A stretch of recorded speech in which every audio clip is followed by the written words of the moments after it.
Hello, everyone, and welcome to another edition of Mormon Stories Podcast, Mormon Expression Edition with John Larsen.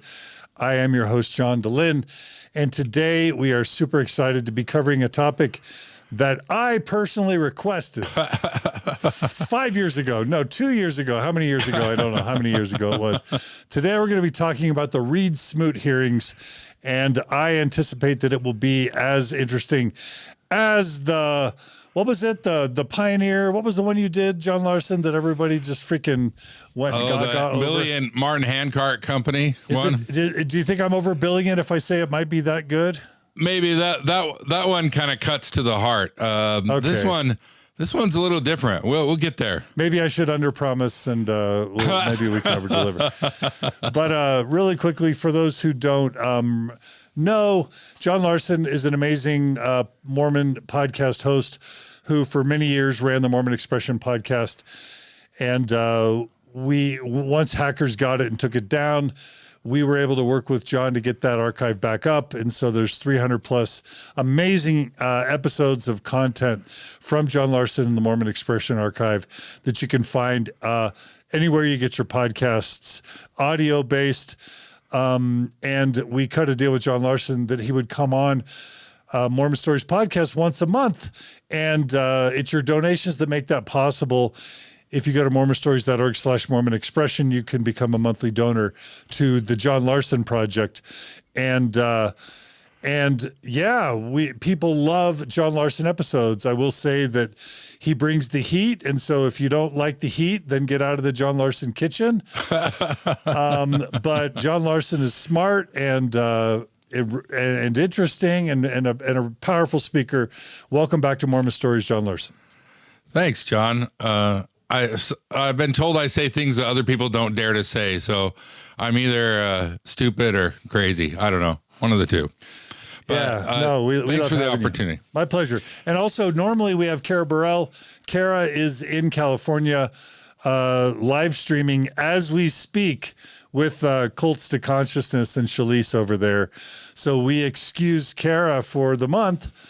And so John Larsen, where should we begin? Yeah, well, the Reed Smoot hearing. So John did ask for this, and I think, John, you'd said this is the one topic you'd never covered on Mormon Stories. Is that correct? Oh, there's a lot of topics I haven't covered, but this is absolutely a big one that I think people don't know, and it's a very important part of our history to talk about. It's an extremely important one, and after studying and getting ready for this, as a matter of fact, let's show the photo.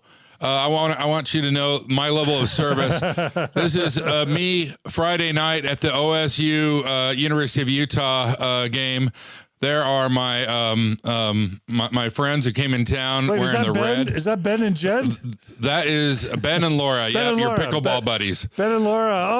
Oh wait, who's on the other side of them? That's Brent and Colleen. I love those guys. Those are my pickleball buddies. Yeah. So we got to watch the University of Utah get trounced by the locals here, the local sports ball team, and it's hard to see in the photo, but there I am reading if you can zoom in on you guys don't need to do it, but that's the Reed Smoot Hearings book.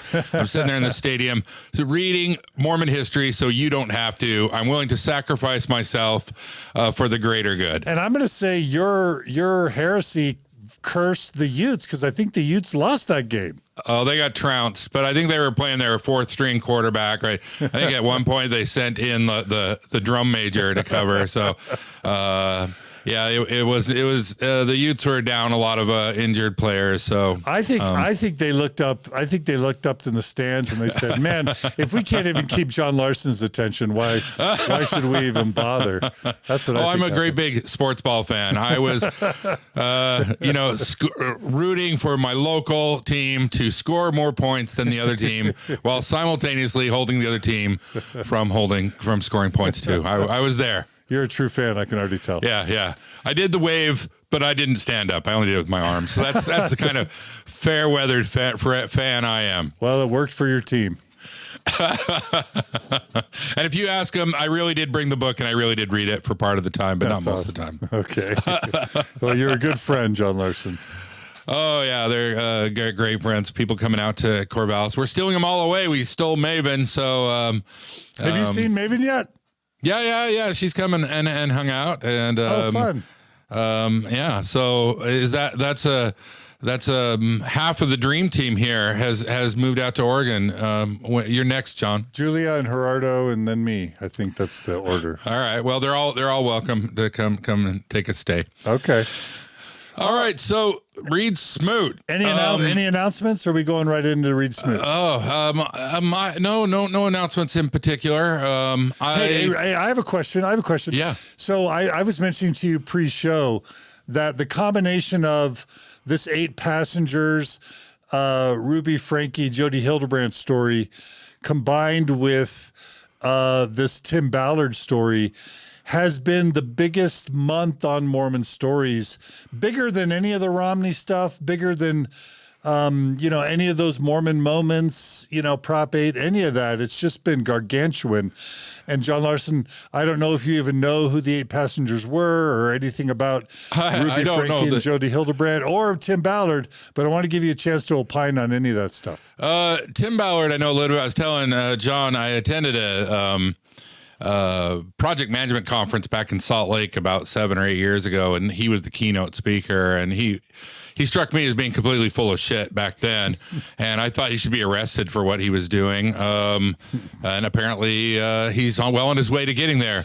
But Kimmy, my partner, she's been voraciously gobbling up every Mormon stories.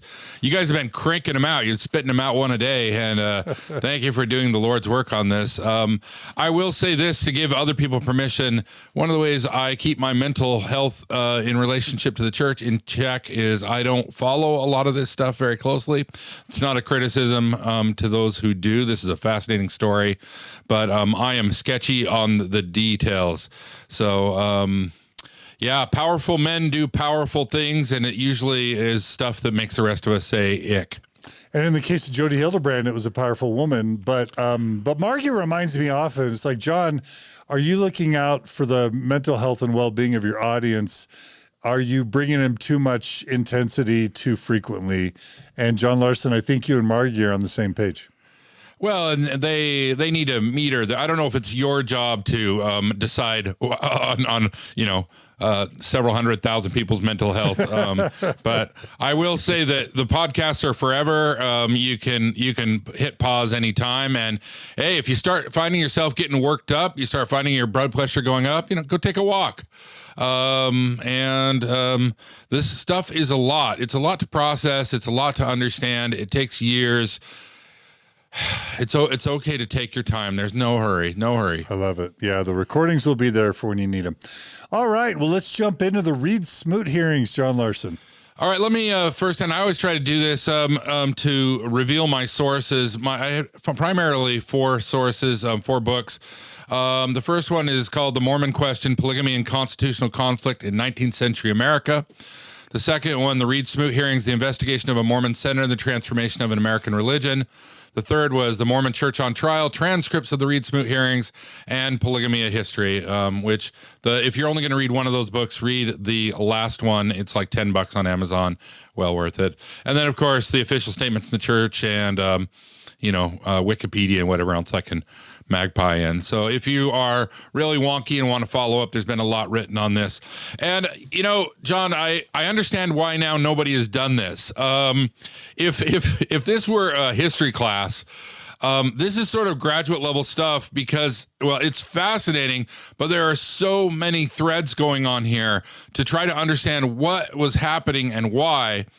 And I think this story that we're going to go through the next hour or so is going to twist and turn in ways that I didn't think it would in the beginning. The things that I think are really interesting about this, the hearings and what was happening at the time, are not the things that when I started, I thought, oh, we'd find a good couple ways to poke at Joseph F. Smith, make him look silly, and that sort of thing. But this is big, and it reflects on what's going on today in Congress. I see a distant mirror in the Reed Smoot hearings. So buckle up and get ready to cover a lot of material. I'll do my best to kind of summarize American history and the church history and where these two things collided in the early 20th century. All right, let's do it. All right, so let's jump straight into American and kind of European history to get kind of the bigger picture of what was going on. First of all, I'm going to repeat your ninth grade history class here. The Industrial Revolution really kicked in the late 1700s, and they span it to about 1840 or so. Kind of the era of Joseph Smith really is the end of the Industrial Revolution. And then there's what historians tend to classify as the Second Industrial Revolution, which was from 1870 to 1914. So the first Industrial Revolution, you have people kind of moving out of the farms, home production sort of goes away. We start having a lot of things in factories, cities building up, a lot of big stuff coming out, cultural change that is quick, and of course the settling of America is part of that. Well, also in the 17th and 18th century, I should say the 18th and 19th, in the United States, you have a couple of interesting things happening. And one is the United States was never really settled for the idea of religious liberty. It was the early settlers and the early movers and shakers were really more about creating kind of the religious place that they wanted. I mean, the Puritans were not pluralists at all. They wanted a Puritan haven. And as the English sort of started taking control of the American continent, from the French and the Spanish and the Russians and the other people who were also trying to get territory, a really sort of Protestant ethos sort of emerged, and it had its height really at the end of the 19th century. And I bring these things up because this period that we're looking at, and these hearings were between 1904 and to 1907, was really a time when America was kind of searching for an identity. Coming out of that with the progressive era. We'll get into that in a little bit. So let's go back to the Civil War. The Civil War and the election of Lincoln sees the foundation of an important American institution, the Republican Party. And the Republican Party, of course, Lincoln was the first president of the Republican Party, and the Republican Party was founded on sort of a battle between what they call the twin relics of barbarism. And the twin relics of barbarism were slavery and polygamy. And those two things were seen by the Protestant power base as being these throwbacks to barbarism, throwbacks to paganism, a reversal of society. And the idea in the 19th century was we needed to have our Protestant values. And when I say Protestant, we definitely mean anti-Catholic. At this time, it wasn't just people who weren't Christians. It was against the mother church too. But this belief that to have a good life in the United States, we needed this Protestant ethos. And you see a lot of like blue laws and things during this time. Like and some of these laws are still on the books. Some of them are still in some counties, like no alcohol on Sunday, no stores open on Sunday, prayer in schools, this moralistic test that to be a male, and it was always men, because at this time women were not allowed in the public sphere to hold office and to vote even. You had to have this strict upbringing, because the Protestant belief that prevailed in American politics was that individuals are depraved by nature, and they require strict upbringing. And if you don't bring them up strictly with moral instructions, both the state having a heavy hand on what can and can't be done, and the church having a heavy hand, then people will decay, i.e. into slavery. We're talking about the practice of slavery, like slave owning, and moral reprehensible acts like polygamy from the Mormons.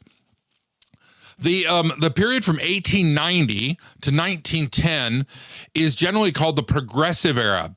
So that's the end of the Victorian era, the start of the Edwardian era, and people are starting to see the benefits and payoff from industrialism and the things around it, like scientific progress.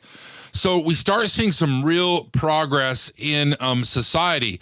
We see the suffragette movement, giving women the vote. You can read like Upton Sinclair talking about the terrible working conditions in factories and pushing back against those. That's the jungle. That's the jungle. The book. The jungle. Yes. Yeah. You see like child labor laws going in place. But before that, if you were an 8-year-old in Appalachia, you might be a coal miner, who would die of black lung when you were 27. Like, things really were quite deplorable during that whole industrialization and that Protestant era.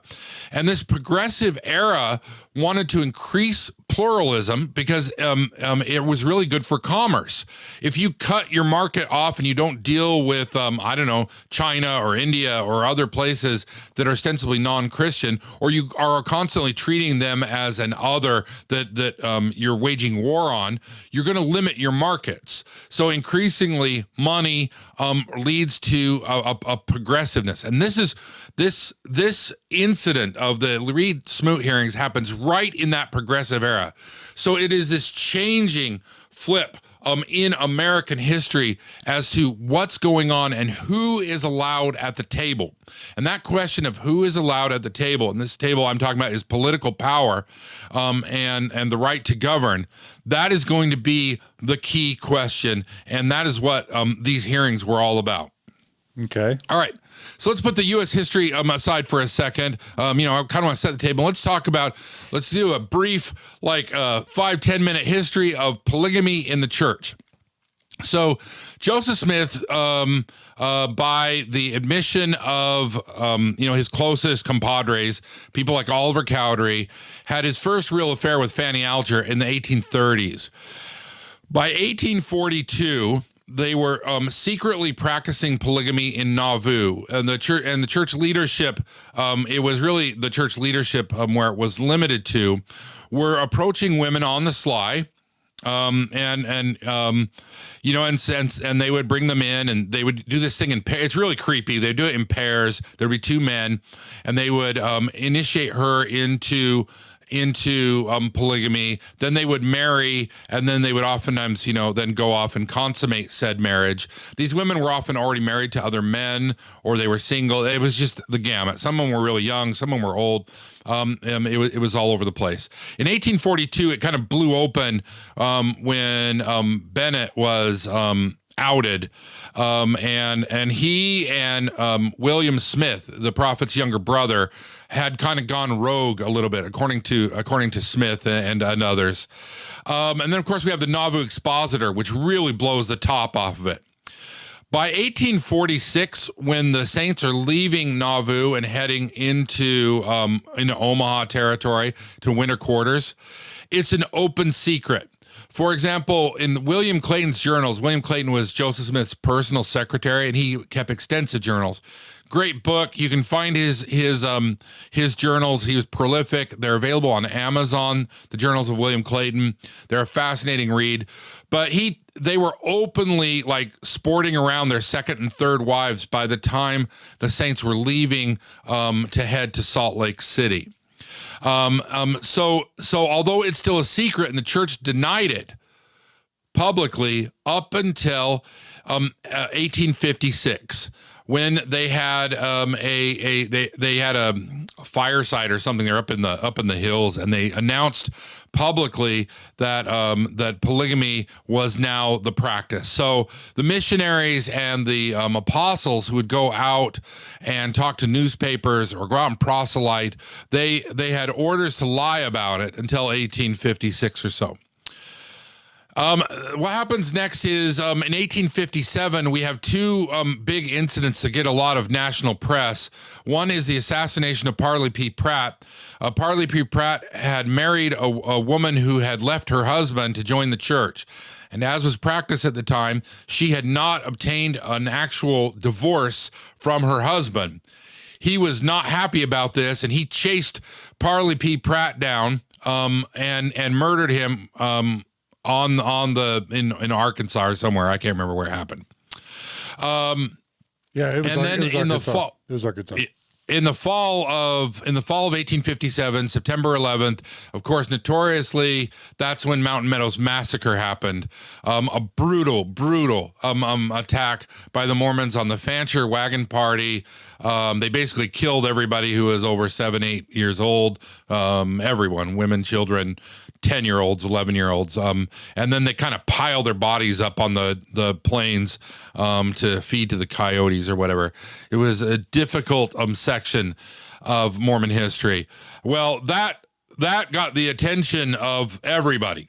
And so that's when the U.S. government sent an army to suppress. Now, there were other problems. Young was openly talking about creating a kingdom at this time. And he was doing strategic things like setting Mormon settlements and Mormon armed militia on every single watering hole from this side of the Rocky Mountains, all up and down from San Bernardino down into Mexico, all the way up. He was basically creating this wall. He never really held the territory that the Oregon Trail went through up into Idaho very well, but everything south of that was really controlled by the Mormons. This made the federal government really super nervous. So they sent out what is referred to in secular history as the Utah War. Mormon writers really refer to it as Johnston's Army, as if Johnston was the sole instigator. I don't know. So they bring these guys out. They come into Utah. Mormons know they're skunked, but it shows the Mormon tenacity. I love this story. They had run everybody out of Salt Lake City, and they'd filled up the houses with straw. And when Johnston's army comes down the streets in Salt Lake, there's the Mormon elders there with torches burning, ready to light the whole fucking town on fire. It speaks to the tenacity of these events. Things were hot, and they set up some bases, but then the Civil War breaks out about 1860. So that puts we have the two twin barbarisms of polygamy and the slavery, and polygamy goes to the wayside. Now, Brigham Young kind of plays both sides a little bit during the Civil War. And the Mormons believed that the Civil War at the time, if you read the writings, they believed that the Civil War is a precursor to the end times, that they were going to set up the kingdom of God. The United States would fail. And that was always sort of the belief all through the 19th century. Mormons were kind of backwards and back and forth on their participation, activism in the American scene, because they just believed it was going to go away. It was going to collapse, and that the Mormon kingdom would spring up and take its place. And their job was to put that kingdom in place for Jesus to come down and take the reins. But Lincoln didn't lose sight. 1862, Lincoln signed the Morrill Act, which was the first real big legislation going after the Mormons. It didn't get a lot of attention until post-war. Now, the Southerners call this the post-war phase. They refer to them as the carpetbaggers, and it's called restitution, retrial, whatever it is in the history books. But a lot of northern politicians, business people were sent to rebuild the South. But what they were really doing is kind of colonizing it and making sure that the Confederates didn't have the power that they had pre-war. Well, the same thing happened in Utah. So Utah had been set up as a territory, but there were a lot of federal officials that were sent in to govern the territories. It was a federal territory. Utah was an independent state. And the federal officials reported that as of 1865, 2/3 of all territorial government offices were polygamists. So at this time, polygamy is becoming very kind of entrenched. Now, if you take the church's number, I think the church says that only 4% of people practice polygamy. But let's be clear where that number comes from. If there was a man who had 2 wives and they had 21 children, the church would count the man and his 2 wives as being in polygamy and the 21 children as not being in polygamy. So that's how the church gets its really low numbers. It would only count people who are engaged in polygamous marriages directly, as opposed to the reality of it is it was a familial situation where everybody was participating in this, whether they wanted to or not. So the federal government was really concerned that Utah, especially during the war, that Brigham had sealed his grip on the territory, and they didn't trust him for some reasons we'll get into a little bit further. So the Republican Party, having kind of taken control of the government and won the war, turned its eyes heavily onto Utah and the polygamists. Going through a couple other dates, in 1874, we talked about this last podcast. One of Brigham Young's wives, Anna Eliza Young, who wrote the book Wife 19. She had divorced Brigham Young, and the divorce was very sensational. National news followed it, and she went on a tour all over the United States and would tell about the horrors of polygamy. So a lot of anti-polygamous sentiment in the Eastern papers, in particular. So things start ratcheting up politically. There's this back and forth game between the federales and the Utah people over control and political control of the territory. So in 1878, to kind of push things, the church selects a young man by the name of George Reynolds. And he was kind of a clean-cut guy, and he had 2 young wives. He didn't have a great big beard. He didn't look like a relic from the past. And they sort of put him up as a test case to go before the Supreme Court to basically rule on if polygamy was protected by the Establishment Clause of the First Amendment, basically saying the government has no right, this is the Utah argument, the government has no right to dictate what we do in our marriage ceremonies. That's a religious right and protected by the First Amendment.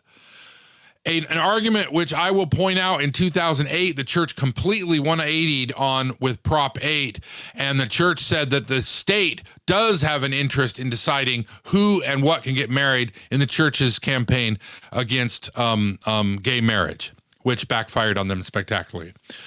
But that case goes before the Supreme Court in 1878, and the Supreme Court decides that the Establishment Clause does not apply to domestic relationships, and that whatever you're doing from a marriage or family perspective, that is not protected religious practice. And I've read a lot about the reasoning. I'm not going to bore you guys all with constitutional theory, but it basically boils down to that thing I was talking about, that Protestant exceptionalism that kind of ruled the day during the 19th century. The Supreme Court kind of uses that ruling to say, no, this is the state has a vested interest in the way people live their lives and their moral code, and so we have an interest in this. Well, that losing the Supreme Court case and basically opens the floodgates to the Edmunds Act, which is 1882. Now, again, historical purposes, these were all spearheaded by the Republican establishment. Now, I realize that the party has changed in many ways, but I want to be absolutely clear who is going on, because this will come up a little bit in the future. Now, the Edmunds Act, 1882, and then it was amended and became the Edmund Tucker Act, I believe, 1887. And at the time, by Mormons referred to this time period as the Raid, and the outside newspapers referred to it as the Crusade. And so what happens is the federal agents start coming in and looking for what's called the cohabs. They really couldn't. They first tried to say you're making illegal marriages, but that didn't work because the church just stopped. They literally stopped recording every marriage. And if you read in the late 19th century, the church claims that they kept track of no marriages whatsoever. That it just wasn't something they did. They had no idea who got married to whom or whatever. So in these laws they made unlawful cohabitation, which is why they became known as the Cohabs during this time. Anybody who is still practicing polygamy, and they went after the church hard. John Taylor went into hiding, and he was never caught, but Cannon spent time in prison. Rutger Clausen spent time in prison. A bunch of them did. And then with the Edmunds-Tucker Act 1887, they started seizing the church property. Basically said, the church is not capitulating. They are not obeying. We're going to take everything that they have. And they started to do so. If the manifesto had not come out in 1890, the Mormon church would have ceased to exist as we know it. I have no doubt. Really? Yeah. Yeah, they would have just seized everything. They would have taken everything. The leaders would have all been in prison. They would have crushed it. It's absolutely clear. That makes sense. So, stat I'm going to throw out, and then I'll take a breath here. I thought this was fascinating. Between 1871 and 1896, the year Utah achieved statehood, there were 2,500 criminal cases on court records in Utah. 95% of the criminal cases tried in Utah were sexually related. So it goes to show that I've said it before. Mormonism is a sex cult. It always has been and always will be, and that statistic kind of shows it because the practice was what the feds were going after, and they wanted it stamped out of United States territories. All right, that's a lot. Okay. So yeah, no, that's good. I don't have a lot. I think that's a really important foundation. I don't have a lot to say or to ask. I think it's just a good foundation you've laid. I guess if we're playing devil's advocate, someone could claim, religious freedom, discrimination, don't yuck our, non-monogamy. Don't yuck our yum. Don't yuck our non-monogamy yum. What would you say to that, John Larsen? Well, that was the moral case the church had, and I think the church had an interesting case. I don't think they were necessarily wrong about that. From a constitutional perspective and a perspective of religious freedom, but I think that they lost whatever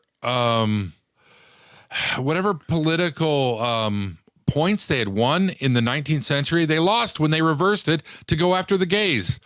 It really dismayed me in the first part of the 21st century when they just completely threw their ancestors under the wagon, as it were. Yeah, by claiming there's only one type of marriage, and it has always been so, from the very beginning of time. And seeking the state to enforce it. Yeah, one man and one woman, and all that stuff. Yeah. Okay, there's another podcast that I have queued up. I don't know when I get to it. We're going to talk about the year 1890. The year 1890 is really super important in Mormonism, and because. In a nutshell, Joseph Smith had a revelation. It's in the Book of Commandments or Doctrine and Covenants, where he asks about the coming of Christ. And the answer is, well, if you live to be 80 or whatever the age is, I can't remember off the top of my head, then you'll see Christ return. And then God says, that's all I have to say about that. Well, that if you added those years onto Joseph Smith, it comes out to 1890. So as all this stuff is happening, as the church is falling apart, there are several hardliners in the quorum of the 12 who don't want to do anything because they believe Jesus is about to come and set everything right. As a matter of fact, Wilford Woodruff maneuvered around those guys to get the manifesto in place because they didn't think that it would matter. So when the manifesto came out, some of the members of the quorum were like, whatever, because Jesus is just right around the corner.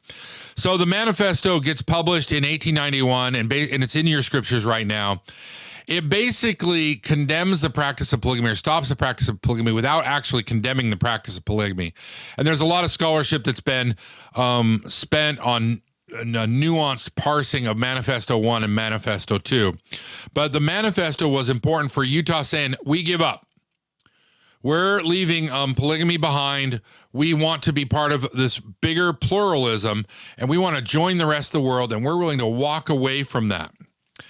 As a matter of fact, so that happens in 1890. But the understanding, this comes out in the Reed Smoot hearings, the church leaders sort of believed there was a wink and nod sort of thing, that they weren't going to practice it openly, but everyone could just stay with their wives.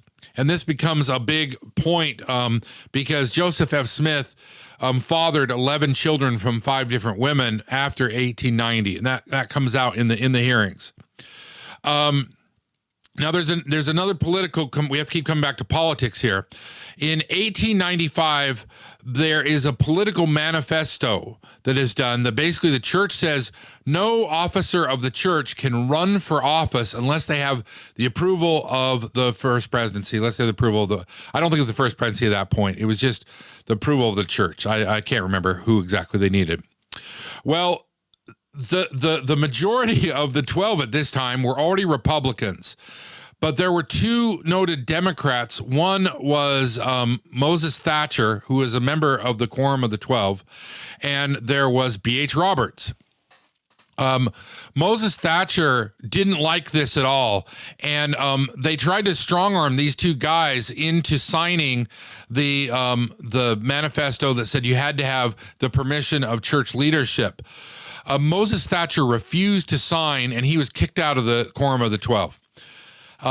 B.H. Roberts eventually signed. And because of this political manifesto, the federal agents sort of believed this was the church pulling back on political playing around. That there was always a concern. We'll hit this more. It was always a concern that the church was calling all the shots, and so they wanted to see that if Utah is going to become a state, that this is not just a puppet organization for the church. So 1896, statehood is achieved. Yay! The Utah state is born, the 45th state of the Union. And in 1898, Roberts runs for the House of Representatives. This is B.H. Roberts, who we talked about last time. He did have permission to run, and he won the election, but the House refuses to seat him because he is a polygamist. I think at the time he had three wives. They're like, nope, we are not. The ethics board of the House says you can't come in. You have 3 wives. See, at one point, Congress had some standards, and they caught Roberts up. And 1903, this is right on the eve of the events we're talking about here. Heber J. Grant, who was not the president of the church yet, he was giving a talk, a speech to the University of Utah students, and he said kind of, and I love reading Hebe Grant. He's fantastic. If you get yourself a copy of the Journal of Discourse, read yourself some Heber J. Grant. He's a kick. But he brags that he has 2 wives, and he would take a 3rd if the law permitted it right now. He got exiled out to Europe, so he didn't get arrested. The church shipped him out to Europe to hide him and cool off, which is actually the same thing they did with Benson about 40 years later. Get him out of Salt Lake, get him into Europe to protect him politically. Okay, so that leads us up to 1903.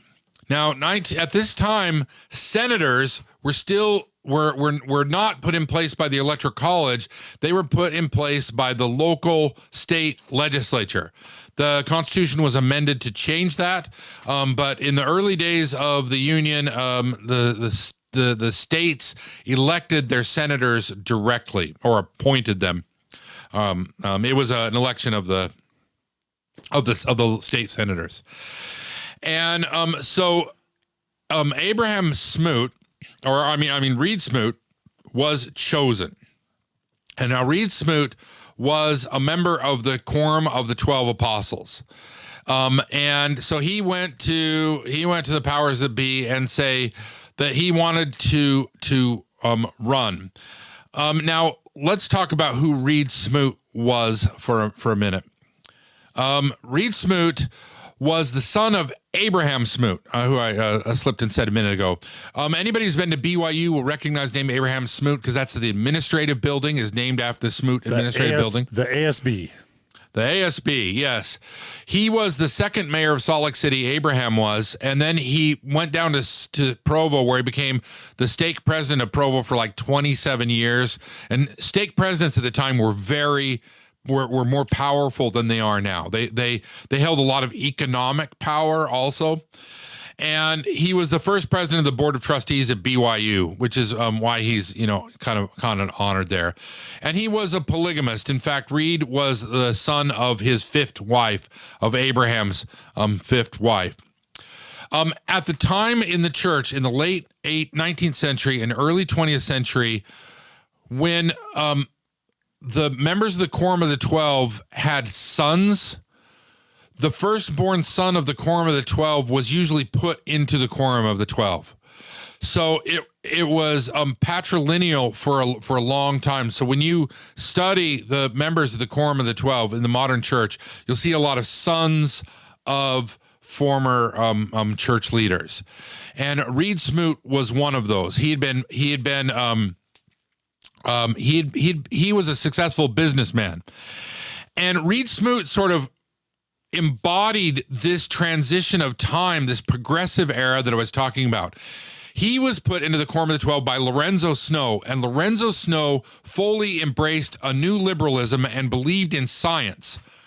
Go figure. Unfortunately, Lorenzo Snow, which was Eliza R. Snow's brother, he seemed like he was a really fantastic dude, by the way. Lorenzo Snow was very compassionate. His sermons were compassionate. He was not like the other girls, the Brigham Young faction. And when he ascended, he put in Reed Smoot, but he was only the president of the church like a year or two, and he died, I think, rather unexpectedly. But he opened a new era in the church that lasted until the Depression. If you get Sunday school manuals from the teens and 20s, they are full of poetry and literature and science, and you start seeing people like John Widsoe and Henry Eyring Sr.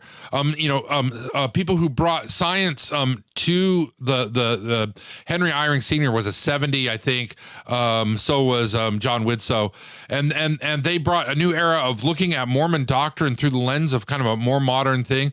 It's fantastic stuff. It's some of my favorite portions of doctrine out there from the period, and that was put in place by Lorenzo Snow.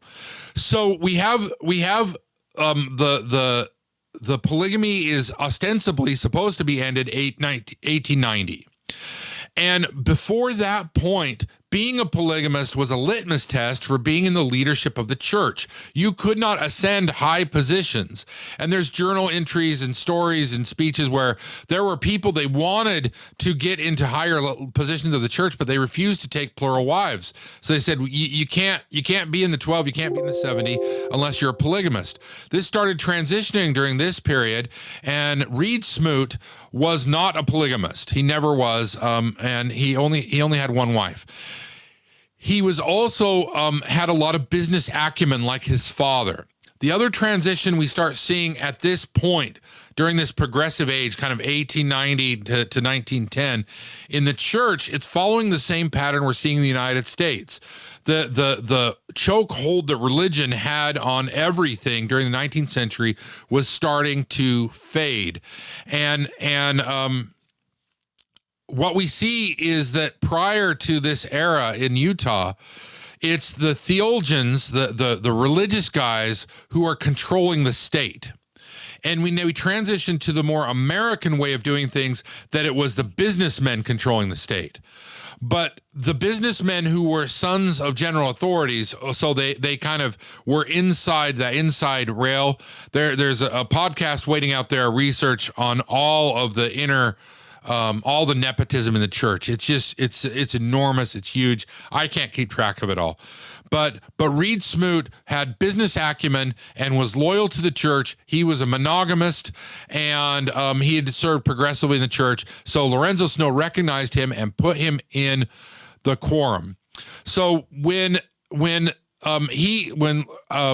Smoot decided he wanted to run for the Senate, it was a good choice because the church was still not quite ready to give up political control. And of course, Ezra Taft Benson later was Secretary of Agriculture while being in the Quorum of the 12. So for Ezra Taft Benson, he was really following precedent of what had happened. Okay. So the church says, let's put this guy in. And he gets elected by the Utah Senate, because, of course, the church controls the Utah Senate at this point, and goes to get seated. And then there's a couple guys who say, now, wait a minute. And that leads us to the Reed Smoot Hearings. So take a deep breath. We've gone through a lot of history there, a lot of things happening, a lot of moving parts. But let me say this. This thing that happens is really extremely important in the identity of America itself, which is why this is such an important topic. Absolutely. All right. Any questions on any of that stuff? No, I think we're ready. All right. That's great context. Yeah. You're 20 minutes of a polygamy history from John. You're welcome. Okay. At the time, the times were very similar to right now. The Republican Party controlled the White House, the Senate, and the House, and the Supreme Court. And the Republican Party had run on this ticket throughout from the end of the Civil War to the beginning of the 20th century on sort of make America great again. I'm not trying to make fun of anybody. I'm trying to draw the parallels.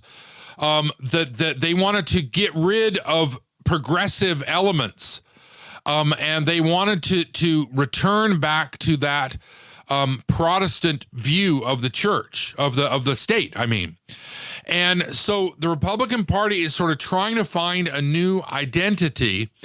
And of course, by this time, a lot of the leadership of Utah and the Mormons have embraced republicanism.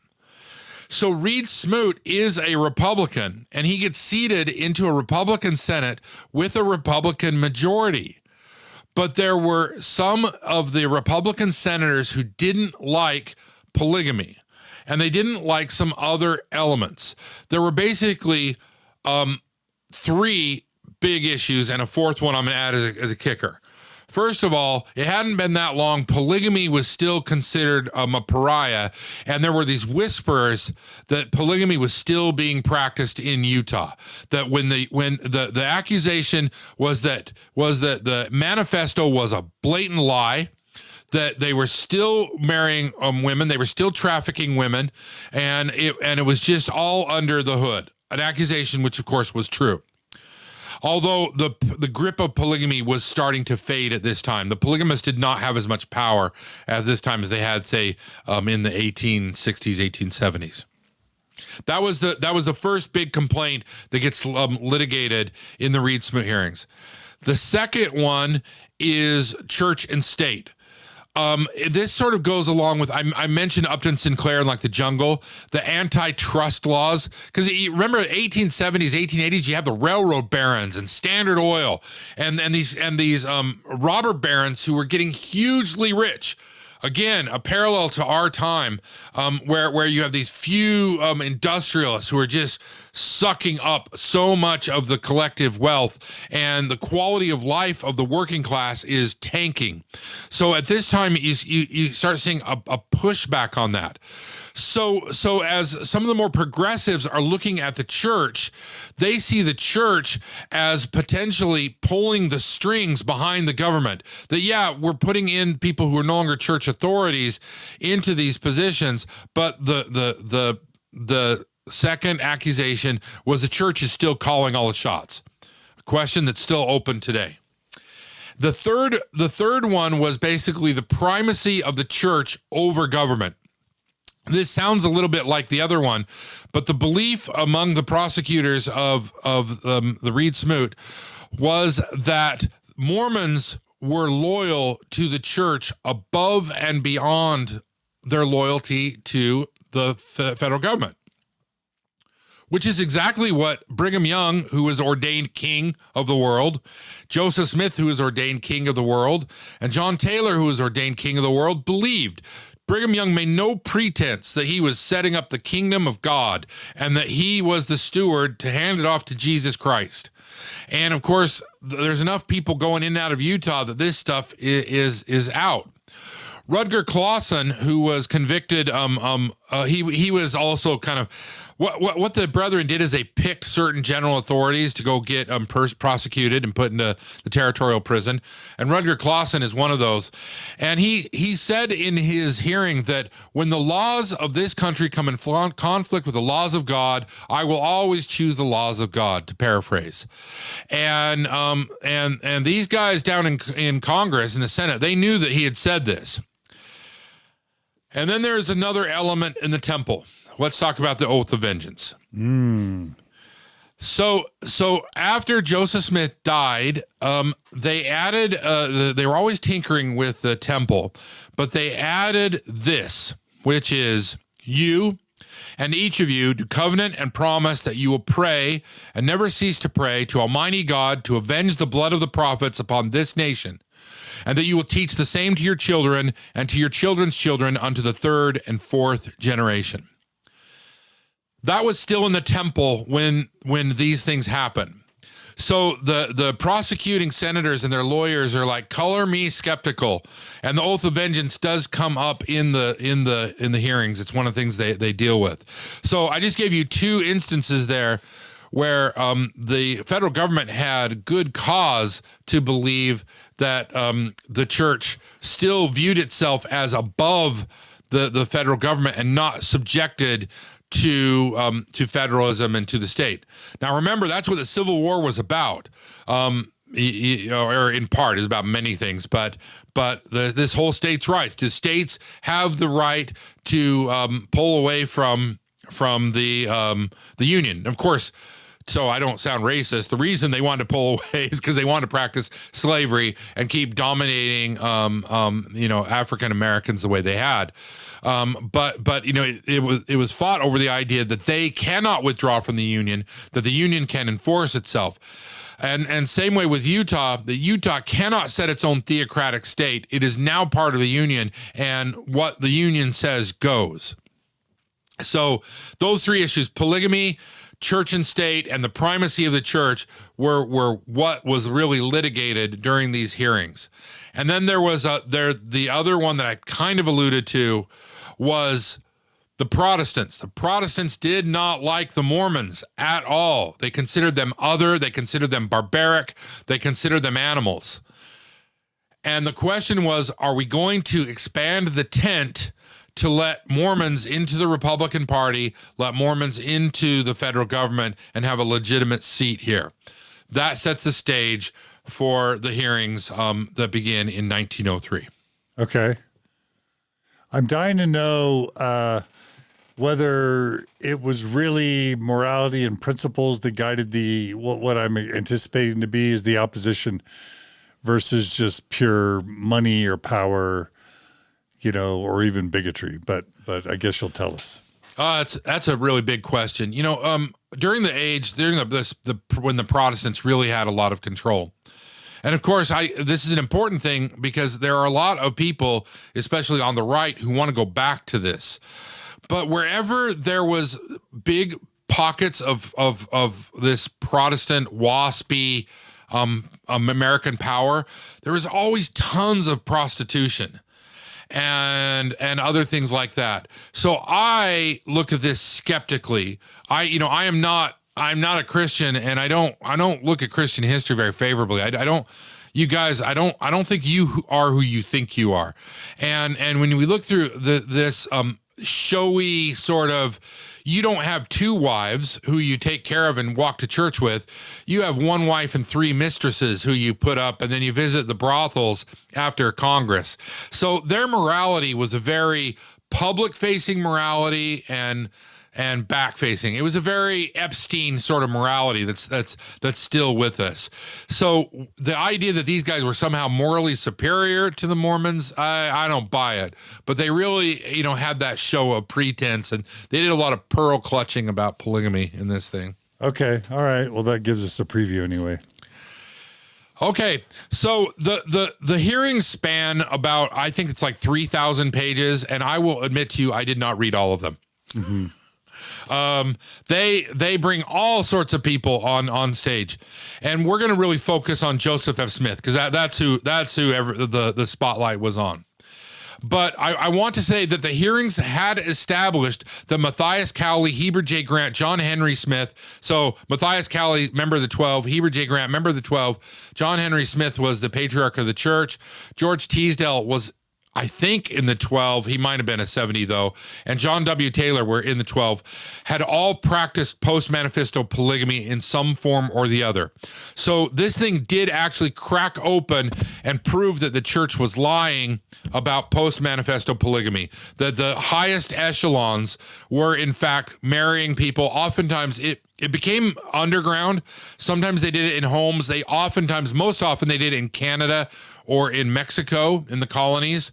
And then sometimes they would do a seafaring marriage, which is going to come up here in a minute as part of controversy. Sounds like Scientology.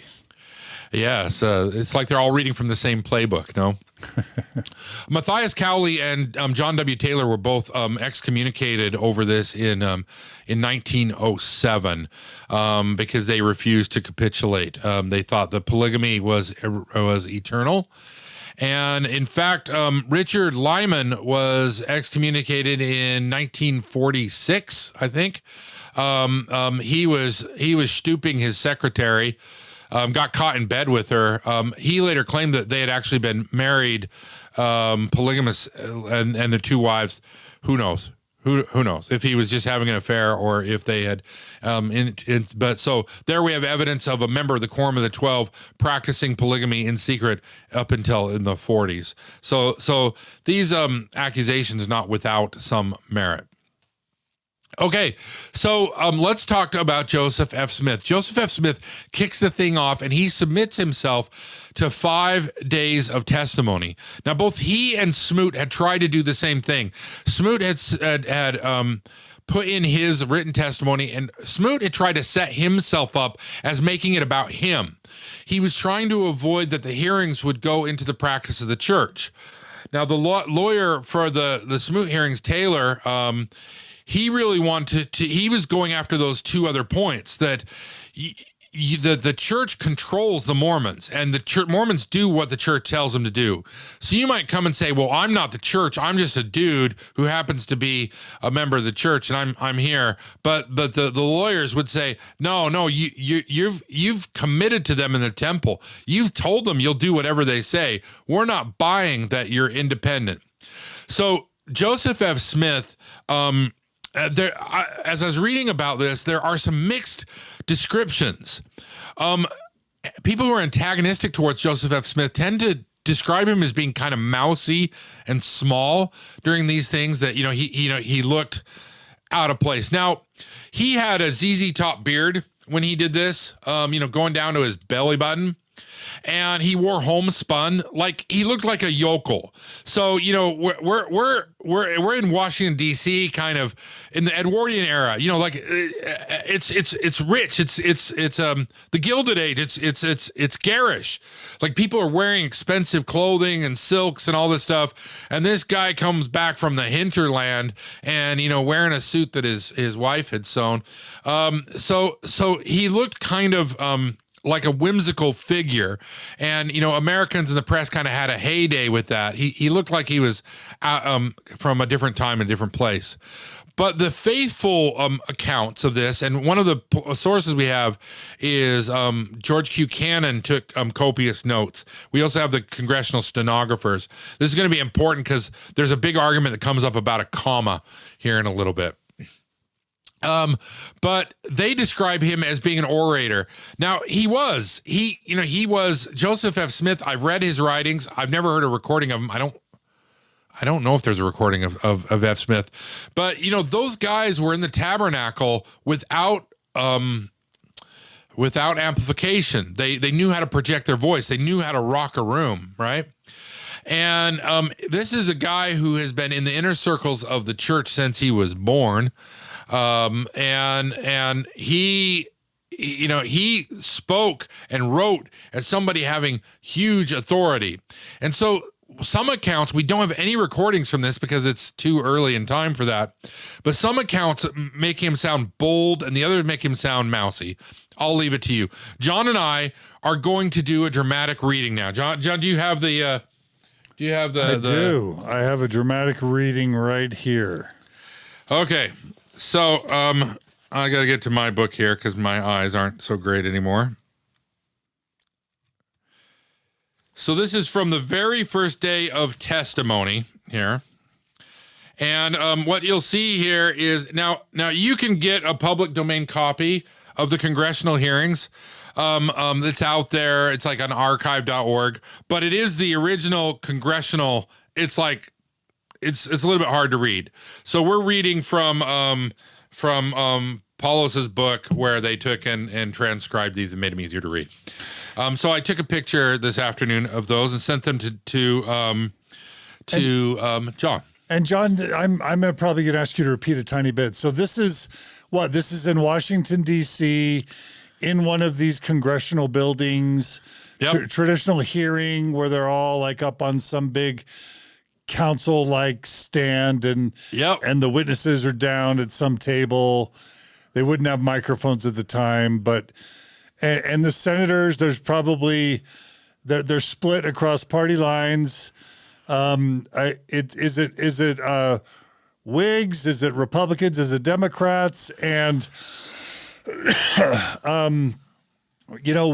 if you just had to restate the government's general position and then what Smith was fighting for, how would you kind of summarize what was being battled and what was at stake?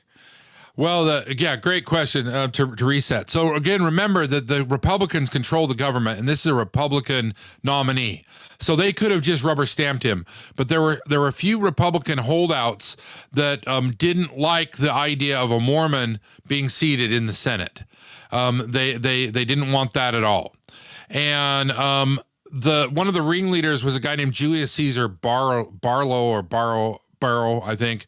But the guy we're going to be reading here, Tyler, he is the lawyer for the Senate. So he's questioning Smith. And there are some Democrats there, but the Democrats are out. They don't have enough power here, and nobody cares what the Democrats are going to say. This is to try to get the Republicans on board to seat Smoot. And I'm glad you bring up that it's a little bit different. These hearings go on for 3 years. Whoa. It's a different time and place. I mean, they're still riding on horses for heaven's sakes at this time, right? So, you subpoena somebody from Utah, they're going to take the train, it's going to take months to get these things scheduled. And when Congress is not in session, there's no airplanes. So that means, the guys from Oregon and Washington, California, they got to hoof it all the way across they got to take the train all the way across the continental United States and then go meet with their constituents. So, and the United States government is designed to work slowly. As one of the first things that was done by the political parties is to slow everything down, make sure things don't happen quickly. So this is just another casualty of that. These hearings go on very slowly. Joseph F. Smith is there for 5 days. He gets questioned for 5 days. And the testimony we're about to read, I think comes from the first day. And he's president or prophet of the Mormon Church at the time. He correct? is the president of the Mormon Church, prophet, seer, and revelator. Okay. And actually, we're going to, the lawyer's going to ask him that question coming up here. Okay. And he's wanting Smoot to be seated, and he's wanting the Mormon Church. He does not want Smoot to be seated. Who? He is a hostile attorney. Joseph F. Smith wants Smoot to be seated. Joseph F. Smith is there to get Smoot seated because, like I've kind of set the table, the stakes are high here. The question is, do Mormons have a seat at the table? Are Mormons going to be ruled by the other outside Utah, by the federal government, or are Mormons going to become part of the political establishment and part of the Republican Party proper? That's really the question at hand. Are we going to let the Mormons play? Okay, and also Joseph F. Smith probably just wants the church to come off looking good, not goofy and backwards and weird, right? That's right. They're worried. You know, we have some of the letters and stuff they are writing back and forth. There's a mix of hubris that some of them think, well, we're the Lord's anointed. We can go and eat these guys' lunch. The more introspect, we're like, we need to coach the witnesses, make sure that they're not going to get hammered out there, make sure they don't. And the witnesses were generally well coached by the church. There's a lot of nuance in these hearings. So the sort of Korahor farce of a courtroom doesn't quite happen here. Okay, all right. So now we're going to do a dramatic reading. Is that right? Yeah. So on page 20 there on the left, we're going to skip the first line, and I'm going to play Mr. Taylor, the aggressive lawyer, and John DeLynn here is going to be our hero, the prophet of the Lord, Joseph F. Smith, getting questioned. Are we ready to go, John? Are you ready? I'm ready. I'm going to put on my old. And how old is Joseph F. Smith by this point, do you think? He's cranky. I don't know. Probably in his 60s. Okay, all right. I'm doing an old cranky prophet voice. All right, here we go. Okay. Well, the page I didn't include in the beginning says Mr. Taylor asks, where do you live, Mr. Smith? Okay, now we can start right at the top. I live in Salt Lake City. How long have you lived there? Since 1848. I believe you were born of parents who are members of the Mormon Church. Yes, sir. So that all your life you've been in the church? Yes, sir. What official position do you now hold in the church? I am now the president of the church. Is there any other description of your title than mere president? No, sir. Not that I know of. Are you a prophet, seer, and revelator? I am so sustained and upheld by my people. Do you get that title by reason of being president or by reason of having been an apostle? By reason of being president. Are not all the apostles also prophets, seers, and revelators? They are sustained as such at our conferences. They all have that title now, have they not? Well, they are so sustained at the conferences. I want to know if they do not have the title now. I suppose if they are sustained, they must have the title. Are they sustained as such now? I believe I have said so twice, sir. Who were your predecessors in office as president of the church? My immediate predecessor was Lorenzo Snow. And his predecessor? Wilford Woodruff. And his? John Taylor. Yes, go on back through the line. Brigham Young. Yes. And Joseph Smith. You are possessed of the same powers that they were possessed of? Oh, yes. I am supposed to be possessed of the same authority that they were. You believe yourself to be, do you not? I think I do believe so. I do not know that there is any significance in your use of the word think, Mr. Smith, but one hardly thinks that he has a belief. He either knows or does not know that he has a belief. I think I do. All right. Is the Deseret News the organ of the church? Well, I suppose it is in some sense the organ of the church. It is not opposed to the church, at least. It is not opposed to it? No, sir. It has for years published, has it not, at the head of its columns that it is the organ of the church, or the official organ of the church? Not that I know of. Not that you know of? No, sir. It has been called that. It is styled that.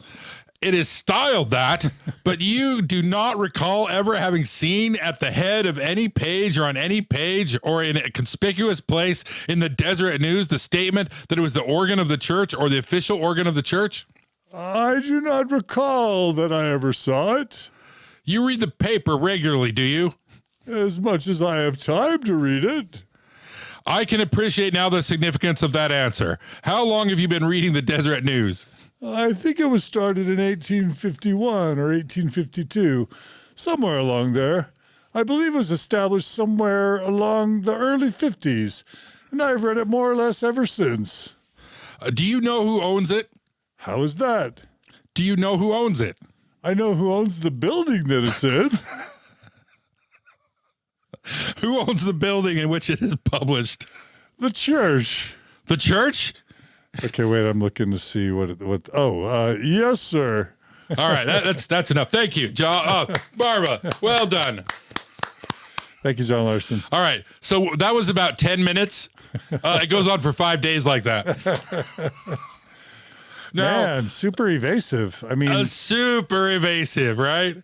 Yeah, I mean, I guess there's one position which is just he's totally being deceptive. Another is that they're like, screw you guys, you hate us, you've been persecuting us forever, so I'm not giving you a gosh darn thing. You know what I mean? Right. Yeah. He's a hostile witness up against a hostile attorney.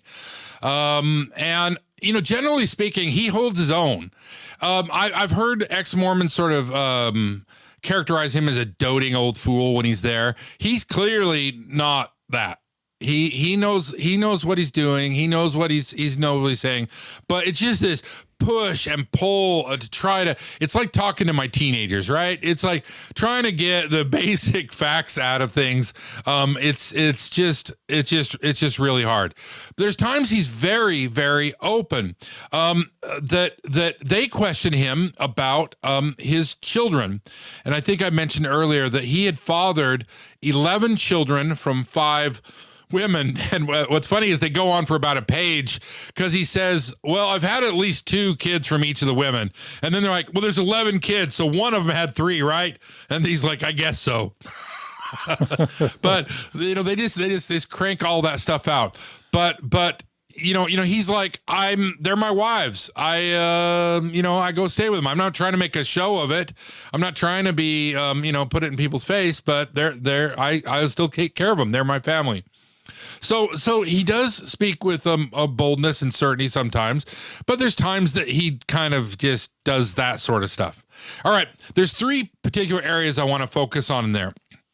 This is a statement, and this is the statement from the, this is the you're looking for the nut, the thing that everybody fights about from these things. It's this.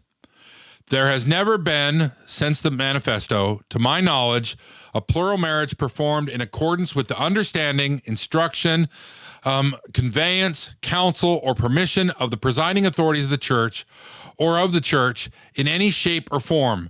And I know whereof I speak in relation to the matter. Okay, I'll read that one more time. Who's saying that? Who's saying this? That is Joseph F. Smith. In these testimonies, this statement comes out. They're asking him about post-manifesto marriages, marriages that happened after 1890. And he says, there has never been, since the manifesto, never been, to my knowledge, a plural marriage performed in accordance with the understanding. Now, we're going to put a lot of weasel words in here. Performed in accordance with the understanding, instruction, I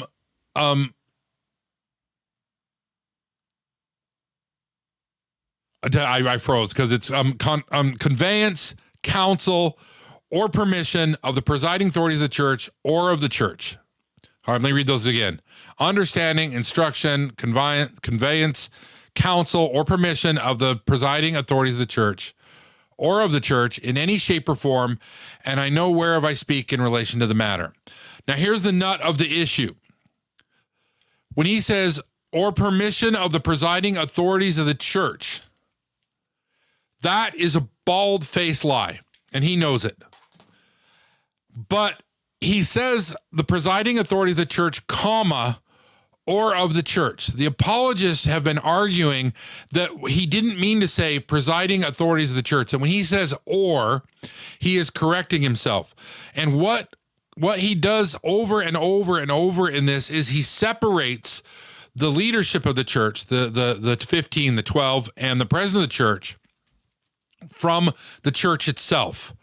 So they're trying to do the same thing corporate America does right now. They have officers, they have investors, but nobody's to blame. It's the church doing things. It's Enron that did it. There wasn't any particular person in Enron who committed the crimes. It was Enron. There wasn't any particular person who authorized the marriages. It was the church. So the church doesn't know anything, or in this case, he's reversing that. The church has no idea this is happening, is he saying, even though he knew it was happening. So in order to preserve and say that Joseph F. Smith was not lying here, they say when they said or of the church, he was correcting and scratching out the other thing. Although George Q. Cannon, our note taker who is faithful to church, he writes it down the same way. Really quickly, is it possible that Joseph F. Smith actually conducted some of these marriages himself, whilst later denying that any even happened? Do you happen to know that fact? Well, let's talk about the strange case of Lillian Hamlin and Abraham Smoot. And I didn't mean to jump ahead or no, it's a perfect segue. Thank you, John. Okay, I'll give you $5 after. Okay. So, and this does come up in the hearings, but it requires a little bit of backstory. George Q. Cannon, who was one of the members of the 12, had a son, David, who died while on a mission. George Q. Cannon was heartbroken because David would have come home and then been in the quorum of the 12 and then, been had his kingdom. But because he didn't ever marry, he didn't have, in the Mormon belief of the time, he had no kingdom. You had to start setting up your kingdom here now. So when we talk about the celestial kingdom and stuff in the church now, you have to remember this is very literal at the turn of the century, that the kingdom were these men's children and wives. And they were all part of that. So if you didn't have wives, you didn't have children, you didn't have a kingdom. So George Q. Cannon was really heartbroken. So he approaches his son, and this happens after the manifesto. He approaches his son, Abraham Smoot, who at the time already has 3 wives. And he wants him to take on a Levitical marriage for and behalf of David. So the idea is that Abraham Smoot will marry Lillian Hamlin by proxy. Abraham Smoot will father children out of Lillian Hamlin, but those children in the afterlife will be the property of his older brother David. Does that make sense? Okay. Yeah. Okay. So Abraham Smoot, he is on the inside. By the way, this is a different Abraham Smoot than the one from before. Oh my goodness, are you joking? He is on the inside. So Abraham Smoot and Lillian Hamlin go on a cruise to Catalina Island, outside of Los Angeles. So they take the train out there. And Lillian Hamlin, I think at the time, Abraham Smoot is in his late 30s, and Lillian Hamlin is 18 years old when this happens. So they go on this tour. They take the train with Joseph F. Smith and one of his wives. So they take the train to Utah, from Utah to Los Angeles, get on the boat, and sail to Catalina Island. Now, why would you want to get on a boat? Because the Mormons believed at the time that if they were married at sea, they were circumventing the law of that they were still obeying the letter of the law, or whatever moral reasoning they were doing. That somehow they were trying to circumvent the fact that they weren't supposed to conduct polygamous marriages. Abraham Smoot married Lillian Hamlin as his 4th wife or 5th wife, I can't remember, and they actually had a baby. unfortunately, Abraham Smoot died a month later, like a month after they got married. There is our old friend D. Michael Quinn did a lot of research on this, and there are letters that state that they were married by Joseph F. Smith, and this was 1896. So this is 6 years following the manifesto. In the testimony, in the lawyer's like, well, he's with this young woman, right? And he's like, yeah, I guess. I'm like, you've known this guy for years and years and years, right? Yeah. Did you ask him who this woman was? And Joseph is like, no, I didn't. So he's traveling with this 18-year-old girl, and he's got wives at home, and you're not curious, Mr. Prophet, Seer, and Revelator, President Church? He's like, no, I never ask. So D. Michael Quinn argues that Joseph F. Smith was full-on lying. There are others that suggest that they got married in Salt Lake City before they went on the trip, and that Joseph F. Smith went on this honeymoon.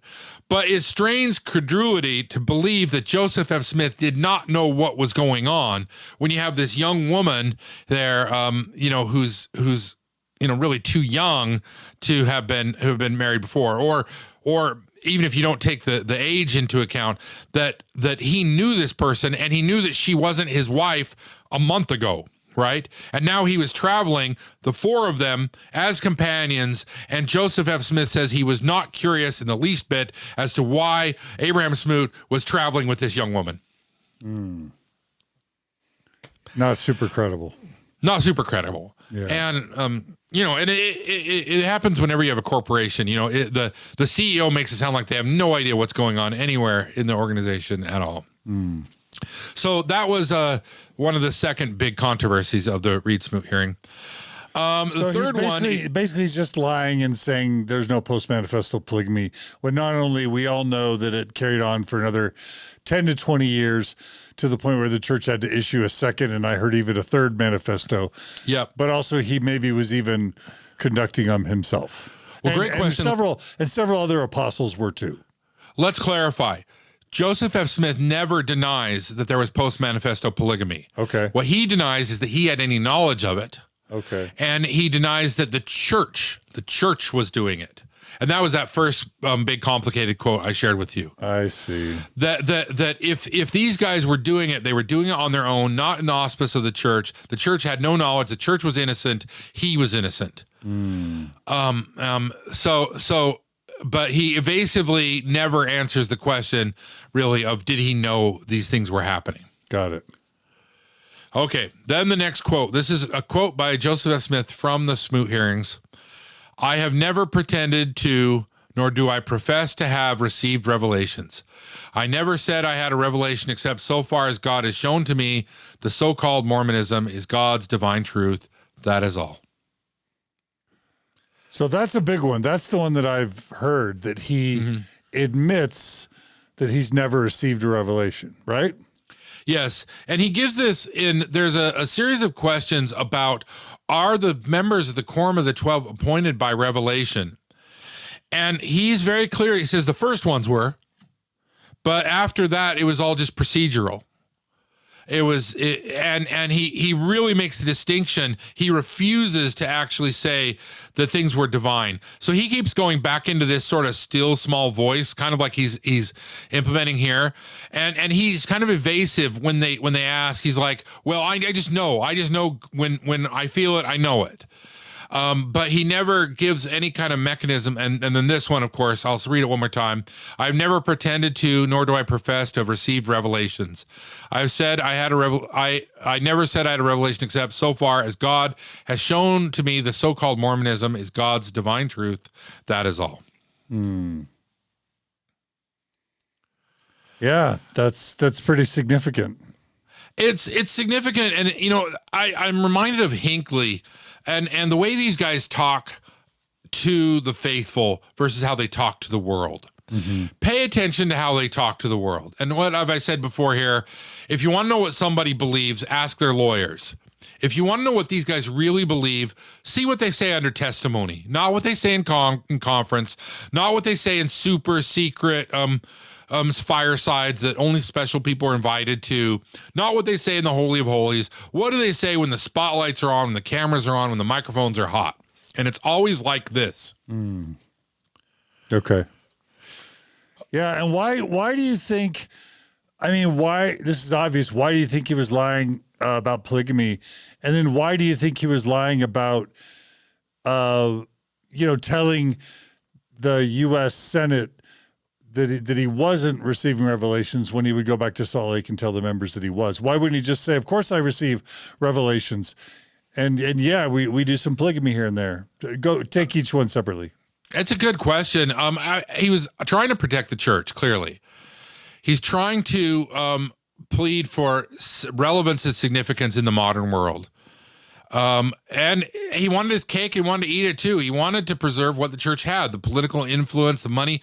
By this time, the church is starting to get rich.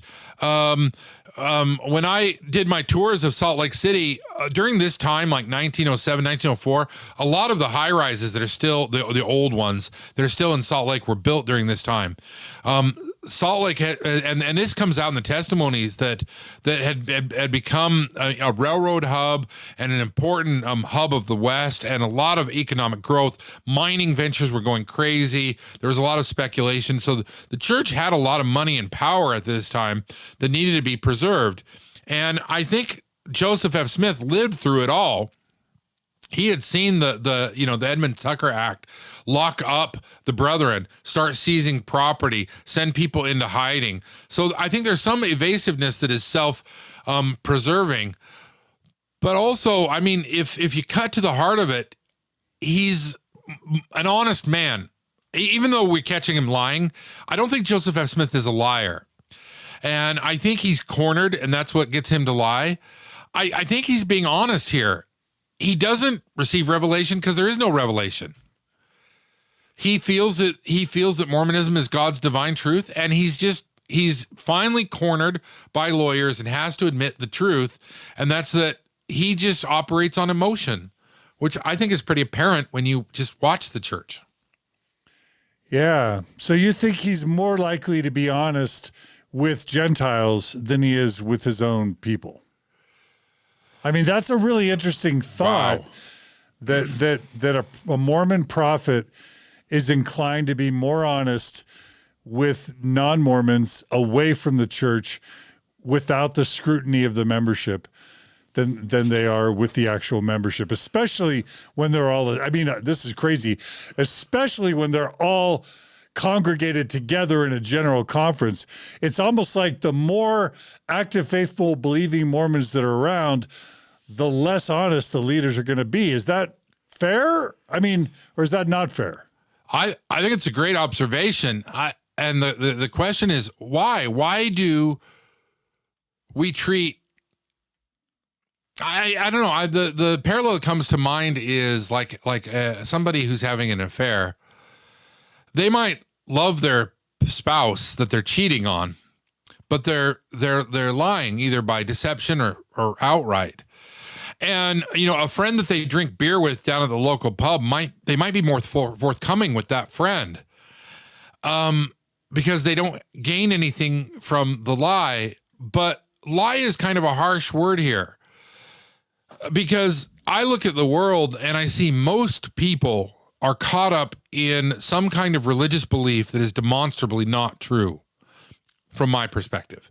You can take virtually any religion, any big movement, look at it a little bit, and you'll find things in there that are not provable, and oftentimes are contrary to science or reason or understanding. But they're all playing a game. Like everybody in there is it's like not just the emperor is not wearing any clothes, like nobody's wearing any clothes. So but your question, John, I think is intuitive and brilliant, and I don't have an answer for why the church seems more forthright with people outside of it. I mean, look at like Curtin and McConkie, the lawyers, when we're dealing with like sex abuse. to members, they dissemble and they cover up and they lie, but the lawyers just come in honest and just drop $30,000 and have you sign an NDA. So maybe it's something about the periphery of the business that doesn't make it any less sleazy, but makes it more honest. I don't know. I'll say I don't mean to like answer my own question, but just I'm thinking about this with you. When Margie and I were really studying about parenting, one of the things we learned is kids lie when they don't feel safe to tell the truth. Yeah. That's just a fact. And the truth is, where are you less likely to feel fear to tell the truth? Especially if you're doing something that you know your spouse doesn't like. Are you going to be more honest with your spouse where there's a lot at risk, or are you going to be more honest with your buddies if you know they're going to keep your confidences? Right. And if you're doing things you shouldn't be doing, it's almost objective that you're going to be more honest with the people who you feel you're at least risk to be honest with. And I think that extrapolates to corporate leaders and church leaders. It reminds me of those tobacco executives that are sitting in front of the Senate, and they're like, we don't have any information to believe that that tobacco is addictive and causes cancer. Like certainly that's the least honest they've ever been in their lives. Now I'm contradicting myself because in front of Congress, those dudes lied. So I just literally contradicted myself, John Larsen. Yeah, it is a head scratcher. I'm actually thinking of The Life of Brian, of course, the Monty Python movie, where for those who haven't seen it, you need to go out and see it right now. But Brian, everything that happens in the movie is parallel to what's going on with Jesus. So it happens at the same time Jesus is out preaching. And this group of followers keeps pinning Brian as a prophet. Brian wants nothing to do with it. And no matter what he says or do, they use that as a sign that he's actually, so when he says, I am not the prophet, it's like, well, that's exactly what the prophet would say. So Mormonism. No, I believe the quote is, I'm not the Messiah. I'm not the Messiah. And then one of his followers says, it is written that the Messiah shall deny his own divinity. And so then he says, all right, then I am the Messiah. And then the whole crowd goes, he's the Messiah. He's the Messiah. I think that's the quote, John Larsen.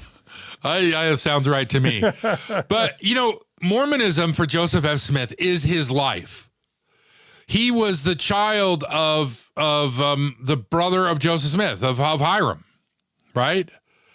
He was everything about his whole existence. His whole family was the church. And, he had a big family. He had wealth. He had fame. I mean, people believed he was a prophet of God. He probably believed it to some extent. I think they mostly do. And maybe he felt a little imposter syndrome. I don't know.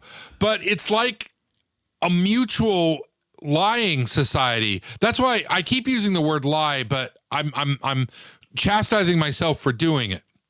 Because when you're in a religious milieu, when you're in a religious paradigm and you're saying things that aren't true, it lodges in this weird place in our brain that separates like logical truth from spiritual space. There's holy space and there's the mundane world. There's the sacred and the profane.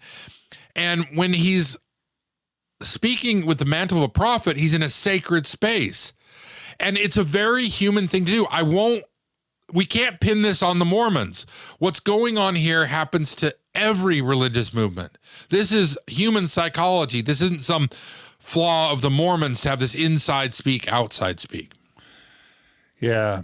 And as I'm thinking about it, if I'm trying to apply that parenting analogy about lying when you don't feel safe, it must be that Joseph F. Smith feared being ridiculed if he were called a prophet, if he called himself a prophet, or maybe he feared them asking him maybe he feared the risk of them asking him to actually prophesy or to give evidence of something that he had prophesied about.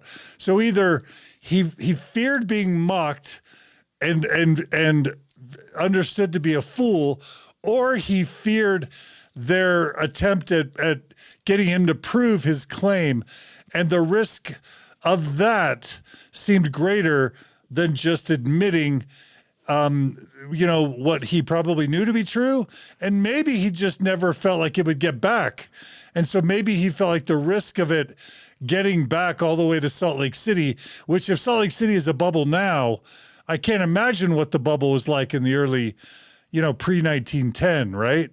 So it just must have been, he did a calculus of harm, and he felt like there'd be more harm if he called himself a prophet to the Senate than if he just told the truth and, come what may. I think it was probably just a risk benefit harm analysis, right? I'm sure. And, it's immense pressure from both sides. I sometimes feel empathy for the guys who call themselves prophets, seers, and revelators. Then they do something stupid and I lose it all. But, they advance to the church. They believe this stuff. They get there, and the magic that they believe is happening is not there. It's all just the same stuff that you learn when you're 8, the still small voice or whatever, if you feel really good about something that's right. I have to believe there's immense amount for some of these guys, especially guys like Kimball, Snow, a few of the others that clearly were more sensitive. And I can imagine imposter syndrome, and I can imagine very much this fear that you're going to be the one that breaks it. Like Mormonism has this continuous chain. Now you're the guy in charge. Who bungles. And the fear of screwing it all up must be so immense. Yeah, and that's partly why they are so conservative, is because at least if you don't make too fast, changes, unthought out changes, rapid changes, maybe you minimize your risk of ruining it all. Maybe. Yep. Yeah. So you asked about getting back to Utah. First, there were he was sensitive. He wrote some letters and he said, "Oh man, I think I screwed it all up for poor Reed. He's got to deal all with this." So there was some acknowledgement that he may not have done the thing, but overall his testimony was solid, and I think he defended the church. So let's talk about the aftermath. The Reed Smoot was seated. The decision was made. They brought the holdouts of the Republican Party into the main fold, and Mormons became a central part of the Republican Party thanks to Reed Smoot. Reed Smoot served in the Senate until 1932. Most people who are listening to this will have heard from the Smoot-Hawley tariff of 1930. Reed Smoot was a protectionist, and when the Great Depression started in 1929, he and Hawley put this tariff to try to save the economy on, and this is you learn this in standard history books, and by embracing this protectionism, again, this stuff sounds echoey of today, and then there were all these inverse trade. They started a trade war basically in the middle of the Depression, the global depression, which most economic historians believe plunged us even deeper into the Great Depression. And then he was booted. He didn't win election in 1932, but he served until 1932. So the members of the church saw this as a victory and a validation of Mormonism. Whatever worry they had about Joseph F. Smith went away pretty quickly. And at the time, many of the members of the church saw this as a fulfillment of the White Horse Prophecy, which the White Horse Prophecy, again, is the idea that the Constitution will hang by a thread and the elders of Israel will save it. And I think there's a side lesson here about the problem with prophecy. There's a whole generation of people who said prophecy fulfilled, and then they die off, and now the prophecy is unfulfilled again. So we're constantly looking for fulfillment of prophecy. The debate about whether or not he lied still goes on today. If you're really glutton for punishment, you can read the apologists and the scholars on this stuff. They really parse the words. There's a lot of lawyering and about that going on as to what the lies are. There, we gave you the most egregious case. Mostly it's dissembly and obfuscating the truth, not sharing the whole truth, that sort of thing. With this thing, the idea of republicanism based on the pursuit of the two twin evils of slavery and polygamy started to fade, to where most Republicans today will have no idea that was the founding principle of the party. And of course, there was a big in the 50s, the Dixiecrats, who were Democrats, who were really wanted to preserve the Old South. It's a story for a whole nother day, but they all jumped and joined the Republican Party. So things changed. The church's take. The church has an essay out there. If you go search for Reed Smoot, for me it came up as the second link by Google. It's one of the church's essays on it, and I just copied the first sentence or two out of it. This is what it says. At first, the protest labeled Smoot as a polygamist, which he was not, but they quickly turned to accusations that Smoot lacked sufficient loyalty to country due to his status as an apostle of the church. And then there's some more dissembly and stuff like that, where they talk about it. Everything there is technically true, but they miss the kernel of what the Reed Smoot hearings were about. And I thought this is a great example of how the church works. Like the fact that Smoot was a polygamist, everyone knew he wasn't. There were some people who believed he was, but that was not an issue. And that's what the church leads with. So what they're doing is they're setting up a straw man right in the beginning, saying, look, the hearings didn't even have it right from the beginning. They were saying Smoot was a polygamist, which of course he wasn't. Okay. How this changed both America and the church. They kind of went on parallel paths at this point. Following Reed Smoot, the church was really on the search for a new identity. They really wanted to leave the polygamous past and the old Longbeards and old guard Mormon behind. So more and more after this, if you had been a polygamist, even if your wife had passed away, it flipped. You couldn't get into high church calling after this. But this did give rise to a strong identity of American exceptionalism. They sort of started to say, no, we are not this kingdom that's going to replace America. America is the kingdom. And that's a new belief. That's a 20th century belief. That was not a belief of the 19th century at all. And it really emerges out of this. And this is when you see the Mormons take on Sunday school. When they first did, they followed the Sunday school unions of the East Coast. They joined the Boy Scouts. They start really like pushing articles and things into Reader's Digest and just try to become part of the overall American fabric. We're not different. We're not other. We are American. And they really lean into that American exceptionalism. Of course, everything came with it, including prosperity gospel. So for the church, this was a net positive. For the country, this was a real turning point because the Mormons were let in, and then we started letting in others. And of course, by 1960, the Kennedys won as Catholics and former rum runners. They made their money in the Prohibition in the previous incarnation of the 19th century, when there was when Prohibition was really in place, they wouldn't have had a place. So the quest for Mormons to have acceptance into the American scene pivoted right here in these hearings, the same kind of hearings we have today.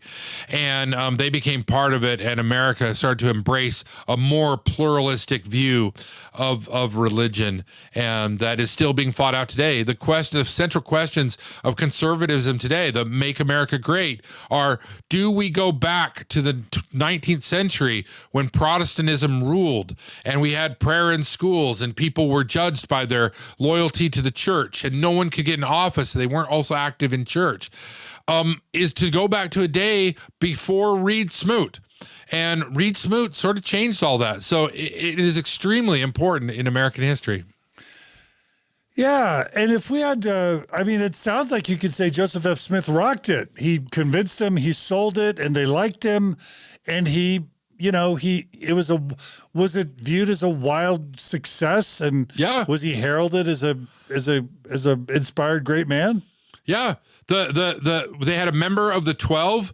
So those questions that they asked, was the Mormon church calling the shots? And are Mormons more loyal to the church than they are to the United States? Have been still a part of the question about Mormonism. Those questions remain unresolved.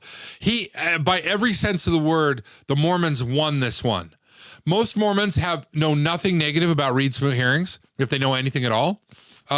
Most even critics don't this is a kind of a marginal issue. People focus on other issues. And yeah, I would say a complete and total win for the church. And would it be unfair to say that they won by being deceptive, and that being deceptive was a key to their success?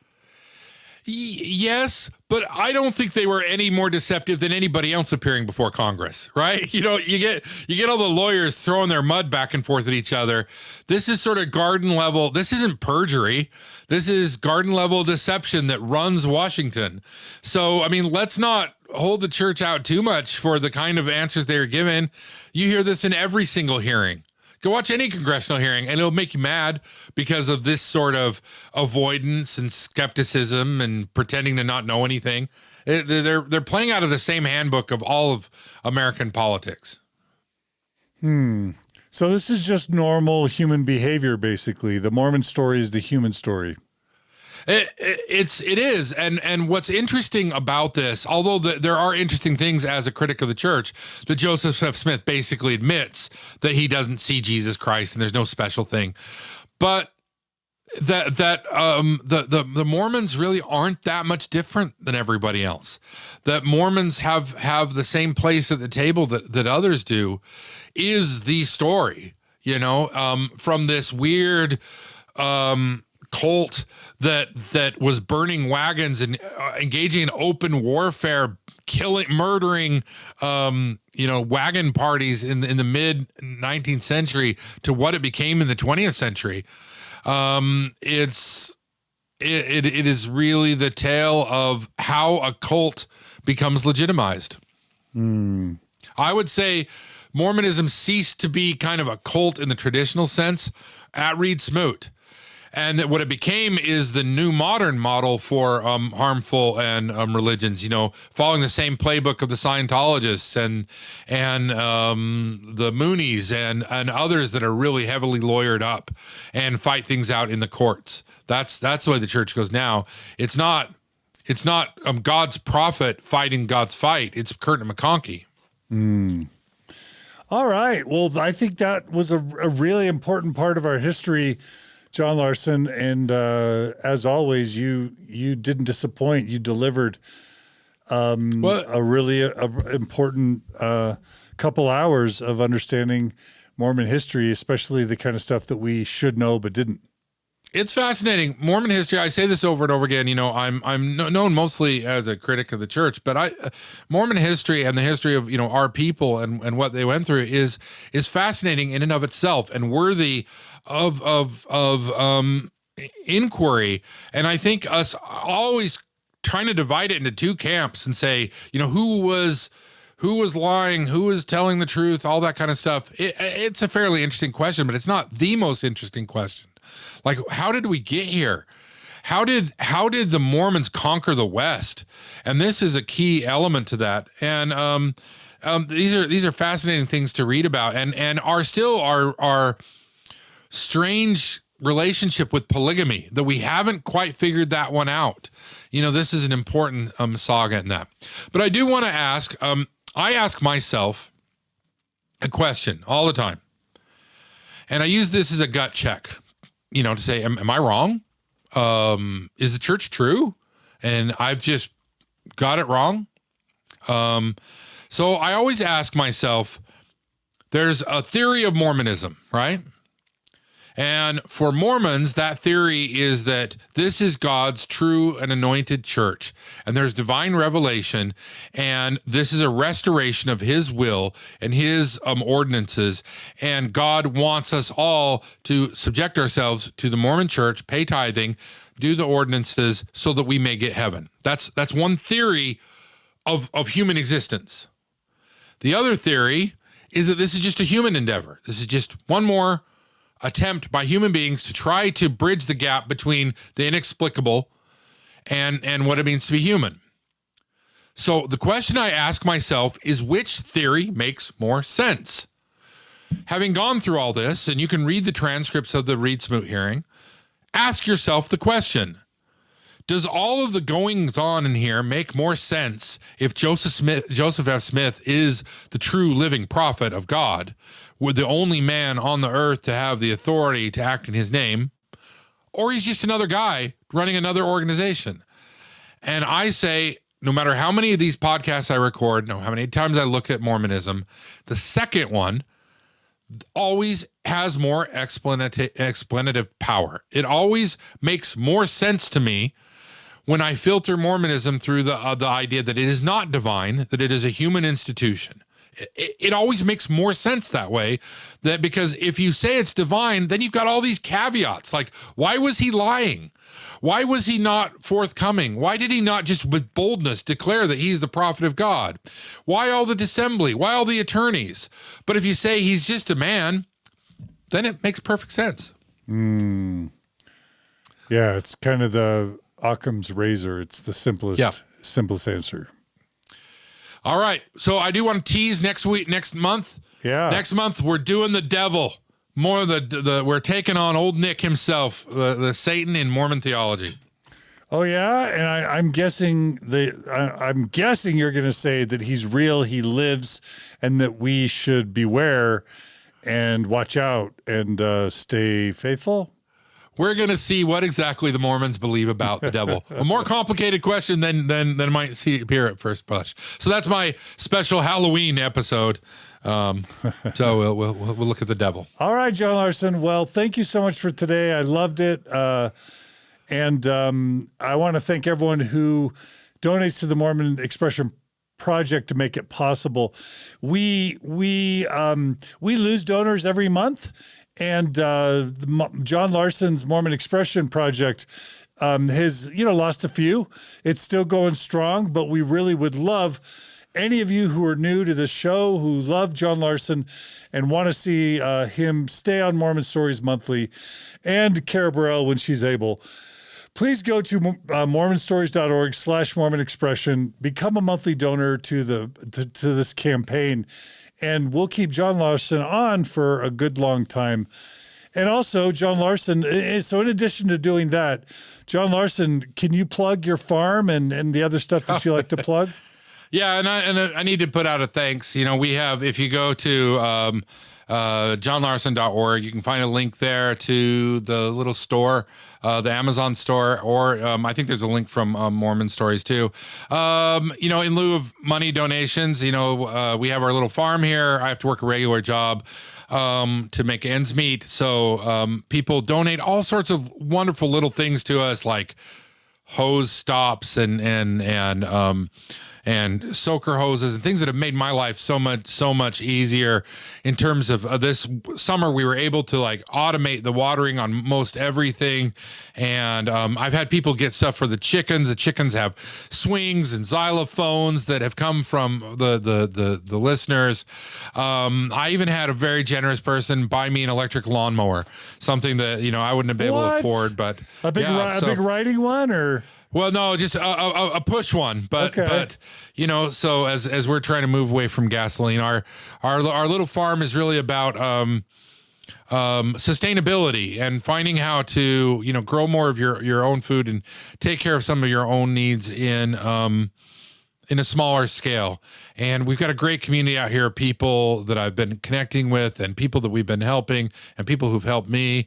And really, if you want to look at it, it's my parents came out, visited the farm, and really trying to keep the spirit of the Mormon spirit of my grandparents and that pioneer spirit alive of people who were canning and self-sufficient as much as they could be and building strong communities. And I do not want to throw away anything good that I got from Mormonism. And I'm just been so generous that people have helped. So thank you for everyone who has lended me a hose bib. I appreciate it. I love it. All right, John Larsen, you're a softie. Some people think you're fiery. I think you're softy. I think you're a teddy bear. Maybe I'm both. You're crusty and you're Krusty the teddy bear. Is that what you are? Krusty the bear. I'll take it. All right, John Larsen, you're the best. Thanks for joining us tonight, and we're excited to see you later in the month. All right, thanks, John. All right, thanks everyone for joining us. Thanks to Maven and Julia and Gerardo and all those who help us at the Open Stories Foundation. Thanks to our board, Clinton, Carey, and Brooklyn, and just everyone. And mostly thanks to our donors. We couldn't do this without you. And so thanks for everyone who makes this possible. We've got a lot of good stuff coming up in the weeks and the months ahead. So please stay tuned. Be good to each other. Be kind to each other. And we'll see you all again soon on another episode of Mormon Stories Podcast. Take care.